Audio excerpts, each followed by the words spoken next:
नमस्कार दोस्तों, एक और नई वीडियो में आपका स्वागत है।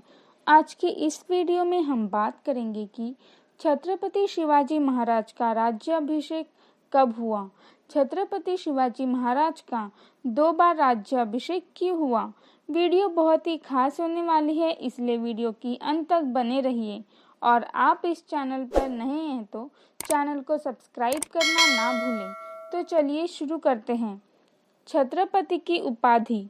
सन 1674 तक शिवाजी ने उन सारे प्रदेशों पर अधिकार कर लिया था जो पुरंदर की संधि के अंतर्गत उन्हें मुगलों को देने पड़े थे।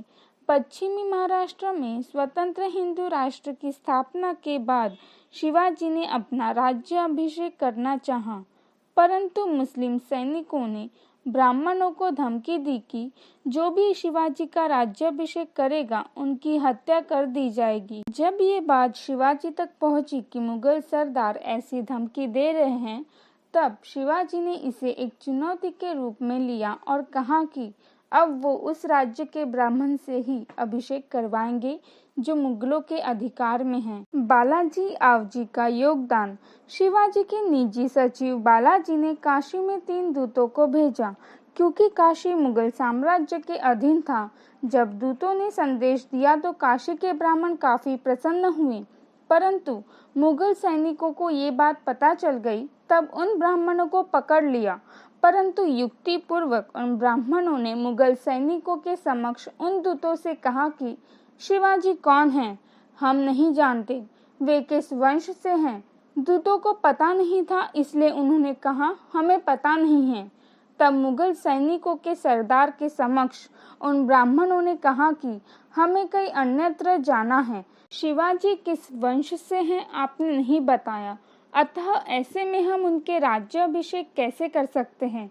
हम तो तीर्थ यात्रा पर जा रहे हैं और काशी का कोई अन्य ब्राह्मण भी राज्याभिषेक नहीं करेगा जब तक राजा का पूर्ण परिचय न हो, अतः आप वापस जा सकते हैं। मुगल सरदार ने खुश होकर ब्राह्मणों को छोड़ दिया और दूतों को पकड़कर औरंगजेब के पास दिल्ली भेजने की सोची, पर वो भी चुपके से निकल भागे। वापस लौटकर उन्होंने ये बात बालाजी आव तथा शिवाजी को बताई, परंतु आश्चर्यजनक रूप से 2 दिन बाद वही ब्राह्मण अपने शिष्यों के साथ रायगढ़ पहुंचे और 6 जून को शिवाजी महाराज का राज्याभिषेक किया और वो छत्रपति बने। इसके बाद मुगलों ने फूट डालने की कोशिश की और शिवाजी के राज्याभिषेक के बाद भी पुणे के ब्राह्मणों को धमकी दी, कहा कि शिवाजी को राजा मानने से मना करो ताकि प्रजा भी इसे न माने, लेकिन उनकी नहीं चली। शिवाजी ने अष्टप्रधान मंडल की स्थापना की। विभिन्न राज्यों के दूतों, प्रतिनिधियों के अलावा विदेशी व्यापारियों को भी इस समारोह में आमंत्रित किया गया, पर उनके राज्याभिषेक के 12 दिन बाद ही उनकी माता का देहांत हो गया था। इस कारण से 4 अक्टूबर 1674 को दूसरी बार शिवाजी ने छत्रपति की उपाधि ग्रहण की। 2 बार हुए इस समारोह में लगभग 50 लाख रुपए खर्च हुए।